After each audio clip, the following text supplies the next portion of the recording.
Hey guys, what's up? Today I've been checking out Doom: The Dark Ages, which is out now for $69.99 or $99.99 if you want the premium edition, which basically give you early access, some DLC and some skins. And just to say that the early access game code was provided by Bethesda. Doom: The Dark Ages does change up the game from the recent entries. This time you're in a techno-medieval world, which yes, is as cool as it sounds, where you, the Doom Slayer, battle demonic forces with traditional firearms and brutal melee weapons. This is a prequel to Doom 2016, and the game is more ground-based. It's more up close and personal than ever before. As always, up first is gameplay and a little bit about the story. Story-wise, no spoilers. You're sent down to help in a battle, but you are bound by the makers through a control device known as the Tether. However, you break free from your constraints and off you go to take part in 22 missions, which will take around about 16 hours to complete, which span such places as castles, dark forests and hellish landscapes. However, I will say the story overall is pretty weak. But who plays Doom for the engaging story? It's all about shooting demons in the face. Now on to gameplay. I'd say the first thing I noticed, it's all been slowed down. You know, in contrast to like the rapid parkour like movement of Doom Eternal, this like is more heavier. I don't know how to describe it, but it's like a more deliberate combat style.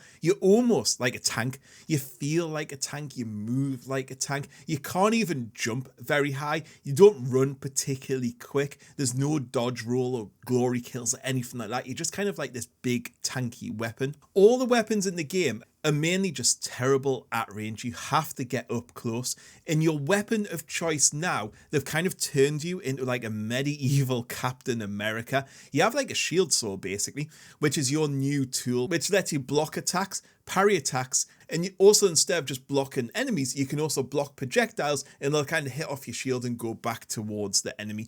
You can also attack with it as well. And just like good old Captain America, once you get the saw attachment, you can like throw it and it'll like saw through enemies. You can also use it to get over gaps in certain places as well. However, I will say, thank God, they've got rid of the terrible platforming from the last Doom. This just encourages the players to engage the enemies head on. The game also introduces a bunch of new melee weapons. There's like a skull crusher mace, there's a frail, but weirdly the melee weapons have ammo. Why? I don't know. But it adds variety to that close quarters combat. Firearms still remain part of the game, of course, but I would definitely say they've been scaled back. That emphasis on melee is just there for all to see. However, it does change things up a little bit. You get to pilot a massive acclaimed mech, which is just like this big fighting robot. As you fight the demon titans, it sounds great, but it just felt a little bit on rails. And like there's a war going on around you of tanks and things, but none of that impacts you at all.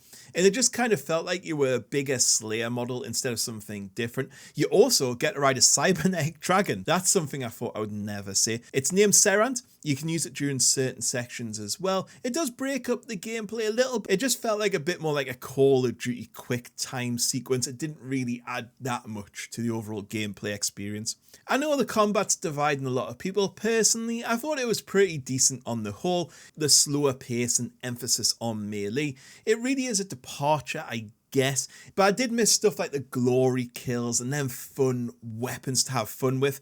I do feel like the game's taken away some of the choice of combat as well. Like certain enemies can only be taken down with certain attacks or certain weapons. It's like, well, that enemy can only be killed with a shield. And it's like, it's just a bit of a shame that they've taken away some of that choice to kill the demons.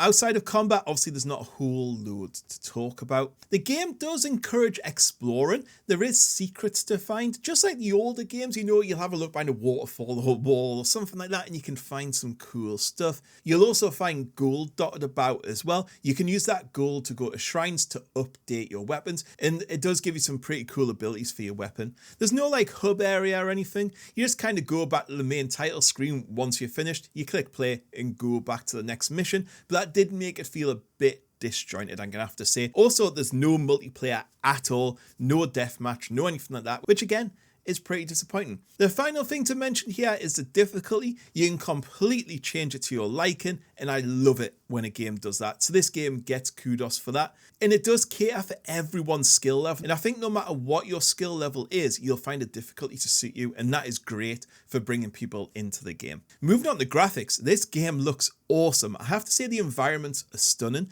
They're detailed. Character models are smooth. The animations are smooth too. There was a couple of dodgy textures here and there, but nothing too bad. You know, the gothic medieval aesthetic is quite realized. It looks good. Like in the sky will be lightning bolts and things flying around. It looks great. Combat is gory and in your face because you're always up close and personal. And weapons generally looked okay. I would say some looked a little bit worse than others. The sound design also complements the game's visuals and gameplay. You've got that metal soundtrack. I don't think it's as good as the previous titles, but it's pretty decent. There's lots of ambient sounds and weapon effects, which really enhance the experience. I think they all sounded pretty good. Voice acting is solid too, so again, no issues here. I didn't see any bugs and crashes. However, there's so many reviews about games crashing, so it may be something to be aware of. Maybe wait until they fix some of them issues. So in conclusion, Doom the Dark Ages is a bit of a funny one. It does offer a reimagination, kind of the franchise, I guess, including them new mechanics and a distinctive like medieval setting. And it does change things up a little from like the game's traditional sort of roots. And it may divide some people will like it, some people won't. I think it provides a somewhat engaging experience, but it does get a bit repetitive towards the end. The graphics though are absolutely stunning. It's a worthy addition to the Doom games, but I still prefer the older titles. I don't think it sits up there with them. I would say out the more recent ones, it definitely comes bottom of them ones. It's not to say that it's not a very good game, it is, but I just felt the story and the gameplay of the previous titles held my attention for longer and offered more as a game to me personally. Anyways guys, that's all I have to say on this one. Don't forget to drop the video a like, comment below to let me know what you think of Doom. Will you be picking it up, wishlisting it, or waiting? And most importantly, hit that bell notification so you don't miss a video. Right, I'll catch you on the next one. Goodbye.